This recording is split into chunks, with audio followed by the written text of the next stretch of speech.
जब सभी छोटे छोटे बच्चे चुपचाप लड़की के आसपास बैठ गए, वे बड़े ध्यान से उसकी कहानियां सुनने लगे। दरअसल एक दिन पहले ये सीईओ का भतीजा था जो लगातार रोए जा रहा था। घर के सभी लोगों को लगा कि उसे भूख लगी है या नींद आ रही है। वे तुरंत उसके लिए दूध बनाने भागे, लेकिन नई आई नैनी ने कुछ भी नहीं कहा। उसने सीधे बच्चे के जूते उतार दिए। फिर उसने बच्चे के मौजे से निकला हुआ एक ढीला धागा खींचकर निकाल दिया। ये देखकर पूरा परिवार हैरान रह गया। सीनियर नैनी ने तुरंत उसे डांटना शुरू कर दिया। उसे लगा लड़की को बच्चों की देखभाल करना नहीं आता, लेकिन अगले ही पल चमत्कार हो गया। बच्चा अचानक रोना बंद कर देता है। आंखों में आंसू होने के बावजूद वह मुस्कुराने लगता है। वहाँ मौजूद हर इंसान हैरान रह जाता है। किसी को नहीं पता था कि यह लड़की बच्चों की मन की आवाज सुन सकती है। उसे पता चल गया था कि मौजे का धागा बच्चे के पैर में चुभ रहा था। इसी वजह से बच्चा इतनी देर से रो रहा था। हालांकि सीनियर नैनी को लगा ये सिर्फ किस्मत थी। कुछ देर बाद बच्चा फिर से रोने लगा। सीनियर नैनी ने लड़की को आगे धकेल दिया और कहा कि अब वही बच्चे को संभाले। लड़की ने ध्यान लगाया तो उसे बच्चे की आवाज सुनाई थी। बच्चा इस समय सिर्फ संगीत सुनना चाहता था। लड़की ने तुरंत सीटी बजाकर एक मधुर धुन छेड़ दी। सीनियर नैनी उसका मजाक उड़ाने लगी। उसने धमकी दी कि वह उसे नौकरी से निकलवा देगी। लेकिन जैसे ही सबने बच्चे की तरफ देखा, वह जोर जोर से हंस रहा था। सीईओ ने अपनी आंखों से यह सब देखा। उसे लड़की की असली काबिलियत समझ आ गई। उसी समय उसने उसे स्थायी रूप से नौकरी पर रख लिया। यह देखकर सीनियर नैनी बुरी तरह घबरा गई। उसे लगा उसकी जगह अब खतरे में है। अगले ही दिन उसने लड़की को फंसाने की योजना बनाई। उसने जिद्दी बच्चे को दूध पिलाने की जिम्मेदारी लड़की को दे दी। उसे पूरा यकीन था कि लड़की असफल हो जाएगी, लेकिन लड़की बिल्कुल भी परेशान नहीं हुई। उसने सबसे पहले दूध नहीं बनाया, बल्कि अलमारी के पास जाकर बच्चे के कपड़े देखने लगी, क्योंकि उसने बच्चे के मन की आवाज सुन ली थी। वह इस समय खाना नहीं बल्कि कपड़े बदलना चाहता था। लड़की एक एक करके कपड़े दिखाने लगी। बच्चे ने अपने पसंदीदा कपड़े चुन ली। लड़की ने तुरंत उसे वही कपड़े पहना दिए। कपड़े बदलते ही बच्चे का मूड अच्छा हो गया। अब उसे सच में भूख लगने लगी थी। लड़की तुरंत दूध की बोतल ले आई। सीनियर नैनी मन ही मन उसका मजाक उड़ा रही थी। उसे लगा बच्चा फिर भी दूध नहीं पिएगा, लेकिन अगले ही पल सबकी आंखें खुली की खुली रह गई। बच्चे ने खुशी खुशी पूरा दूध पी लिया। दूध पीते ही बच्चा आराम से सो गया। इस बार उसने बिल्कुल भी शरारत नहीं की। सीईओ ने यह सब अपनी आंखों से देखा। वह लड़की से और भी ज्यादा प्रभावित हो गया। उसने तुरंत उसकी प्रोबेशन खत्म कर दी, साथ ही उसे मोटा बोनस भी दिया। यह देखकर सीनियर नैनी जल भुन गई। उसने मन ही मन लड़की को हटाने की कसम खा ली। कुछ दिनों बाद कई अमीर महिलाएं अपने बच्चों के साथ घर आईं। बच्चे की मां ने सभी नैनी को बच्चों की देखभाल करने को कहा। खुद वह मेहमानों के साथ नीचे खाना खाने चली गई। यही मौका देखकर सीनियर नैनी ने नई चाल चली। उसने चोरी छिपे बाकी सभी नैनी को वहाँ से भेज दिया। उसे लगा लड़की अकेले इतने बच्चों को नहीं संभाल पाएगी और आखिरकार उसकी पोल खुल जाएगी। फिर वह नीचे जाकर मेहमानों से शिकायत करने लगी। उसने कहा कि लड़की ने जानबूझकर बाकी नैनी को भगा दिया। वह सिर्फ अपनी तारीफ करवाना चाहती है। अमीर महिलाएं उसकी बातों में आ गईं। वे गुस्से में तुरंत नर्सरी की तरफ दौड़ी, लेकिन जैसे ही उन्होंने कमरे का दरवाजा खोला, अंदर का नजारा देखकर सबके होश उड़ गए।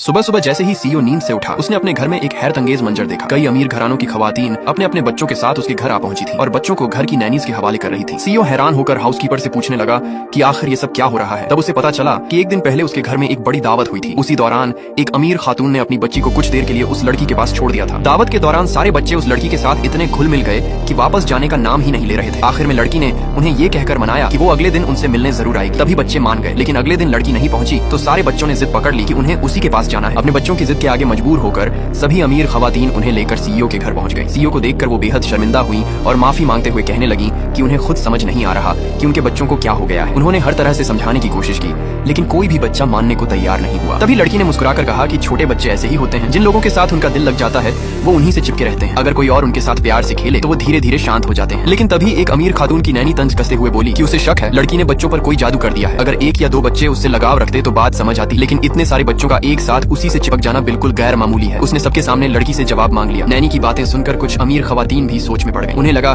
शायद उसकी बात में कुछ सच्चाई हो, मगर लड़की अपनी उस खास काबिलियत के बारे में नहीं बता सकती थी जिससे वो बच्चों के दिल की बातें सुन लेती थी। तभी सीईओ आगे आया और लड़की का बचाव करते हुए बोला कि उनके घर की चाइल्ड केयर वर्कर किसी को कोई सफाई देने की पाबंद नहीं है। उसने अपनी सुबह का पूरा वक्त इन बच्चों की देखभाल में लगाया और शुक्रिया अदा करने के बजाय सब उसी पर इल्जाम लगा रहे हैं। ये सुनकर जिस अमीर खातून की नैनी थी उसने फौरन माफी मांगी और कहा कि उनका ऐसा कोई इरादा नहीं था। इसी दौरान नैनी की गोद में मौजूद बच्चा जोर जोर से रोने लगा। तभी लड़की ने उसके दिल की आवाज सुनी। बच्चा कह रहा था कि उसके कपड़े बहुत ज्यादा तंग हैं और उसे सांस लेने में तकलीफ हो रही है। लड़की ने तुरंत नैनी से पूछा कि उसने बच्चे को इतने तंग कपड़े क्यों पहनाए हैं। उसने बताया कि बच्चे का चेहरा लाल हो चुका है और उसे सांस लेने में भी परेशानी हो रही है। नैनी ने गुस्से में जवाब दिया कि बाहर ठंड है, इसलिए बच्चों को अच्छी तरह लपेट कर रखना जरूरी होता है। उसने कहा कि बच्चे का चेहरा रोने की वजह से लाल हुआ है और सारी रात रोते रहने की वजह से वो थक चुका है। लड़की ने उससे बहस नहीं की। वो सीधे बच्चे के पास गई और उसके कपड़ों के बटन खोलने लगी। नैनी उसे रोकने ही वाली थी कि अचानक बच्चा बिल्कुल शांत हो गया। ये देखकर वहाँ मौजूद हर शख्स दंग रह गया। उसी वक्त लड़की ने फिर बच्चे के दिल की आवाज सुनी। बच्चा कह रहा था कि गाड़ी के अंदर उसे बहुत गर्मी लग रही थी। लड़की तुरंत बच्चे को सोफे पर ले गई, उसके सारे बटन खोल दिए और उसकी पीठ पर हाथ रखा। उसकी पूरी पीठ पसीने से भीगी हुई थी। लड़की ने नैनी को डांटते हुए कहा कि सफर के दौरान गाड़ी का हीटर जरूर चल रहा होगा, ऊपर से इतने मोटे कपड़े पहनाने की वजह से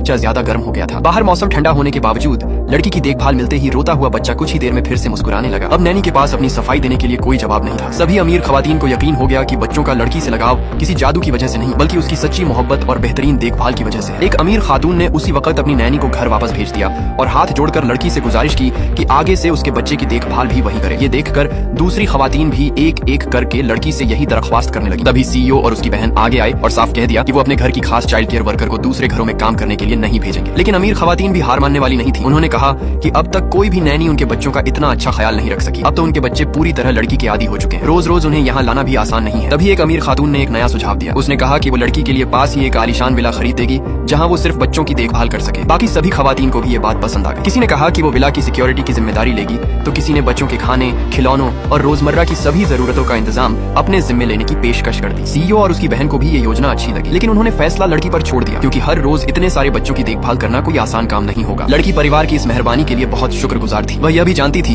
कि ये सभी अमीर परिवार उनके मालिक के बिजनेस पार्टनर हैं। वह किसी को भी मुश्किल में नहीं डालना चाहती थी। वैसे भी उसे सभी बच्चे बहुत प्यारे लगते थे और उनके साथ समय बिताना उसे सचमुच अच्छा लगता था। इसलिए उसने कहा अगर मुझे काबिल हेल्पर्स मिल जाए तो मैं सभी बच्चों की देखभाल कर सकती हूँ। ये सुनकर सभी अमीर महिलाएं बहुत खुश हो गई। लेकिन बिजनेसमैन ने 3 शर्तें रखी। पहली, वह सबसे पहले उसके अपने परिवार की एक्सक्लूसिव नैनी रहेगी, इसलिए उसके बच्चों को हमेशा पहली प्राथमिकता मिलेगी। दूसरी, बाकी सभी हेल्पर्स का चुनाव और उनकी जिम्मेदारी पूरी तरह उसी के हाथ में होगी। तीसरी, अब उसका काम कई गुना बढ़ जाएगा, इसलिए उसकी सैलरी भी बढ़ेगी। हर परिवार उसे हर महीने 1 लाख युआन देगा। सभी अमीर महिलाएं बिना किसी बहस के उसकी हर शर्त मान लेती हैं। कुछ ही दिनों में एक आलीशान विला को बच्चों की शुरुआती पढ़ाई और देखभाल के लिए तैयार कर दिया जाता है। साथ ही कई प्रोफेशनल नैनी भी लड़की की मदद के लिए रख ली जाती है। अब बच्चों की संख्या बढ़ चुकी थी, लेकिन सबकी मदद से लड़की हर काम बड़ी आसानी से संभाल लेती थी। उसे बच्चों के मन की आवाज सुनाई देती थी, इसलिए जैसे ही किसी बच्चे को कोई परेशानी होती वह तुरंत दूसरी नैनी को बता देती। बाकी नैनी उसकी हर बात ध्यान से मानती और पल भर में बच्चों की समस्या हल कर देती। धीरे धीरे सभी नैनी उससे बहुत प्रभावित हो जाती। उन्हें समझ ही नहीं आता कि आखिर यह लड़की बच्चों के रोने से पहले ही उनकी परेशानी कैसे जान लेती है। एक सुबह अचानक एक बच्चे के माता पिता का फोन आता है। वे बताते हैं कि उनका बच्चा पिछली रात से लगातार रो रहा है। ये सुनकर लड़की चौंक जाती है क्योंकि उसकी देखभाल में बच्चे बिना वजह कभी नहीं रोते। वह तुरंत उस परिवार के घर पहुंच जाती है। बच्चे के मन की आवाज सुनकर उसे पता चलता है कि उसकी तबीयत बहुत खराब है। वह तुरंत बच्चे को अस्पताल ले जाने की बात करती है, लेकिन उस समय बच्चे के माता पिता घर पर नहीं होते। बच्चे का चाचा उसे रोकते हुए कहता है बच्चा बस जिद कर रहा है, थोड़ा प्यार से चुप करा देंगे तो ठीक हो जाएगा। लड़की गंभीर आवाज में कहती है ये सामान्य रोना नहीं है, इसे सांस लेने में भी तकलीफ हो रही है। तभी बच्चे की चाची ताना मारते हुए कहती है पूरी रात रोएगा तो सांस तो फूलेगी ही। वह लड़की का मजाक उड़ाते हुए कहती है लोग तुम्हारी बहुत तारीफ करते हैं, लेकिन असल में तुम्हें बच्चों की देखभाल करनी आती ही नहीं, अपनी गलती छिपाने के लिए बहाने बना रही हो। परिवार का एक और चाचा कहता है कि पूरी रात लगातार रोना सचमुच सामान्य बात नहीं है, लेकिन सबसे बड़े चाचा तुरंत उसकी बात काट देते हैं। वह कहते हैं पहले भी ऐसा कई बार हो चुका है, फैमिली डॉक्टर हर बार चेक कर चुके हैं, बच्चे को कोई बीमारी नहीं है। फिर वह लड़की पर गुस्सा करते हुए कहते हैं तुम नई आई हो और हमारे घर के मामलों में दखल दे रही हो, लोग समझेंगे कि हमारा परिवार किसी के भी बहकावे में आ जाता है। लड़की यह सब सुनकर चुप रह जाती है। उसे शक होने लगता है कि बच्चे की बीमारी का संबंध परिवार के अंदर चल रहे किसी सत्ता संघर्ष से है, वरना एक मेडिकल चेकअप का इतना विरोध करने की कोई वजह नहीं हो सकती। उसी समय उसे बच्चे के मन की आवाज सुनाई देती है। बच्चा दर्द से कह रहा होता है मेरे सीने में बहुत दर्द हो रहा है। लड़की समझौता करते हुए कहती है ठीक है अस्पताल नहीं ले जाते, लेकिन कम से कम फैमिली डॉक्टर से दोबारा जांच करवा लीजिए। वह अपनी प्रतिष्ठा की कसम खाकर कहती है कि बच्चा सचमुच बीमार है। घर की बाकी नैनी भी उसका समर्थन करती है, लेकिन बच्चे की चाची गुस्से से उन्हें घूरते हुए कहती है यह लड़की अपनी जिम्मेदारी से भागने के लिए झूठ बोल रही है। आखिरकार बच्चे के दादाजी एहतियात के तौर पर फैमिली डॉक्टर को बुलाने का फैसला करते हैं, लेकिन लड़की के मन की बेचैनी खत्म नहीं होती। उसे डर होता है कि अगर परिवार के अंदर कोई साजिश चल रही है तो कहीं फैमिली डॉक्टर भी उसमें शामिल न हो, और जैसा उसे डर था वैसा ही होता है। जांच पूरी करने के बाद फैमिली डॉक्टर ऐलान कर देता है कि बच्चे को कोई भी बीमारी नहीं, पूरी रात रोने की वजह से उसकी धड़कन बस थोड़ी तेज हो गई है, जो बिल्कुल सामान्य बात है। डॉक्टर की बात सुनकर लड़की हैरान रह गई। वहीं चाचा और चाची के चेहरे पर मुस्कान आ गई। दोनों ताना मारते हुए बोले कि सुबह सुबह इतनी जल्दी सिर्फ यह कहने आ गई कि बच्चा बीमार है। ऐसी गैर पेशेवर नैनी को आखिर इतने बड़े बड़े अमीर घरों ने काम पर रखा ही क्यों है। चाची भी बोली कि लड़की अभी बहुत छोटी है, उसे ऐसी गलतियां होना स्वाभाविक है। अच्छा हुआ डॉक्टर ने समय रहते सच बता दिया, लेकिन बच्चे के छोटे चाचा ने लड़की का साथ दिया। उसे भी बच्चे का चेहरा कुछ ठीक नहीं लग रहा था। उसे यकीन था कि लड़की सिर्फ बच्चे की भलाई चाहती है। ये सुनते ही चाची उस पर बरस पड़ी। उसने कहा कि पूरी रात रोने के बाद किसी भी बच्चे का चेहरा ऐसा ही लगता है। सिर्फ अच्छी नियत होने से किसी को बीमार नहीं कहा जा सकता। आखिर यही बच्चा इस पूरे खानदान का वारिस है। अगर ऐसी अफवाहें बाहर फैल गईं और कंपनी के शेयर गिर गए तो उसकी जिम्मेदारी कौन लेगा। इतने में बच्चा धीरे धीरे शांत हो गया। दादा को भी लगने लगा कि शायद लड़की से गलती हुई है, लेकिन उसी वक्त लड़की ने फिर बच्चे के मन की आवाज सुनी। बच्चा कह रहा था कि उसके सीने में अभी भी बहुत दर्द है, बस अब उसमें रोने की ताकत नहीं बची। लड़की को शक हो गया कि इस अमीर परिवार के अंदर जरूर कोई साजिश चल रही है। उसे यकीन था कि फैमिली डॉक्टर को भी खरीदा जा चुका है। उसने दोबारा कहा कि बच्चे को किसी दूसरे अस्पताल में ले जाकर जांच करानी चाहिए। जैसा उसने सोचा था,